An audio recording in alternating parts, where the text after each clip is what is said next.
Okay, guys, meet Nana. Nana is the last child of one of the cats that I had in the yard that I loved and cherished a lot, but she's passed away now, sadly.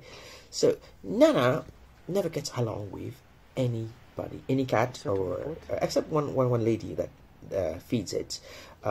She loves that lady, but the other cats, or even me, I think I scolded her a few times for fighting with the other cats, and she's not my friend. She runs away whenever I appear, and she never eats my cat pellets, while all the other cats do. But anyway, I think she could be a bit autistic. But anyway, so I caught her doing this a couple of times. I saw her doing it. I was quite amazed at her ability to do that. And she's the only cat in the yard that opens doors. And well, now I've got it on tape. I'm so happy about myself.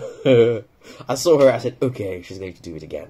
So got my camera out, and there it is. Got you. I got you.